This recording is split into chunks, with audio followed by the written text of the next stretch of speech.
ভারতের border security force দেশটির উত্তরাঞ্চলীয় রাজ্য রাজস্থানের আন্তর্জাতিক সীমান্ত থেকে এক পাকিস্তানি রেঞ্জারকে আটক করেছে বলে দাবি করেছে। তবে ওই পাকিস্তানি সীমান্তরক্ষীর পরিচয় প্রকাশ করেনি তারা। এদিকে পাকিস্তানি রেঞ্জারকে আটকের দাবি করার পর কাশ্মীরের নিয়ন্ত্রণ রেখায় পাকিস্তান ও ভারতের সেনাদের মধ্যে ভয়াবহ সংঘর্ষের ঘটনা ঘটেছে। এটিকে সাম্প্রতিক সময়ে উভয় দেশের মধ্যে সবচেয়ে বড় সংঘর্ষ বলে মনে করা হচ্ছে। রোববার এক প্রতিবেদনে এই তথ্য জানিয়েছে ভারতীয় সংবাদ মাধ্যম এনডিটিভি।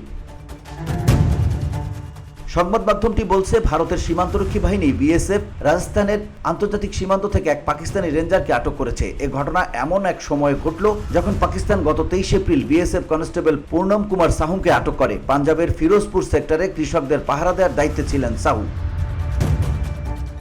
এদিকে আটক হওয়া পাকিস্তানি রেঞ্জারের পরিচয় এখনো প্রকাশ করা হয়নি। তিনি বর্তমানে বিএসএফ এর রাজস্থান ফ্রন্টিয়ারের হেফাজতে আছেন। ভারত পাকিস্তানের মধ্যে সীমান্তে ভুল করে পার হওয়া সৈন্যদের ফেরত দেওয়ার একটি প্রচলিত প্রক্রিয়া আছে, কিন্তু সম্প্রতি উত্তেজনা বেড়ে যাওয়ায় পাকিস্তান সাহুকে ফেরত দিচ্ছে না। ফলে ভারত ও পাকিস্তানি রেঞ্জারের ফেরতের বিষয়ে সিদ্ধান্ত নেয়নি। এদিকে এনডিটিভির প্রতিবেদনে দাবি করা হয়, রেঞ্জারকে আটক করার কয়েক ঘন্টার মধ্যেই পাকিস্তানের সেনাবাহিনী নিয়ন্ত্রণ রেখার বিভিন্ন সেক্টরে বিনা উস্কানিতে গুলি চালাতে শুরু করে। এটি 10 দিন ধরে চলা সংঘর্ষের ধারাবাহিকতার অংশ। বসুন্ধরা, উত্তরা, বনশ্রী, কুড়িল ও বাড্ডা সহ রাজধানীর বিভিন্ন স্থানে অভিজাত ও অত্যাধুনিক মানের ফ্ল্যাট কেনার এক নির্ভরযোগ্য প্রতিষ্ঠান প্লেজেন্ট প্রপার্টিজ লিমিটেড।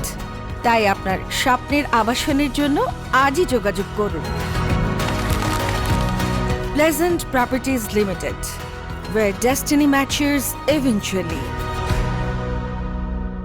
ভারতীয় সেনাবাহিনীর বেশ কয়েকটি সূত্র জানিয়েছে, কাশ্মীরের কুপওয়ারা, বারামুলা, পুঞ্চ, রাজৌরি, মেন্দর, নৌশেরা, সুন্দরবানি এবং আকনুর সেক্টর জুড়ে এই হামলা হয়। ভারতীয় সেনাবাহিনীও উপযুক্ত জবাব দিয়েছে বলে দাবি করা হয়েছে।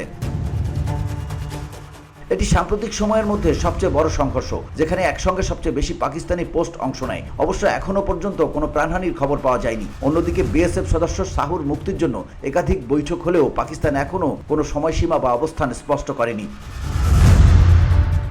এই গোলাগুলির ঘটনায় এমন এক সময় ঘটল যখন কয়েকদিন আগেই জম্মু ও কাশ্মীরের পাহেলগামে ভয়াবহ সন্ত্রাসী হামলায় 26 জন নিহত হয়েছেন। 2019 সালের পুলওয়ামা হামলার পর কাশ্মীরে এটি সবচেয়ে বড় হামলা।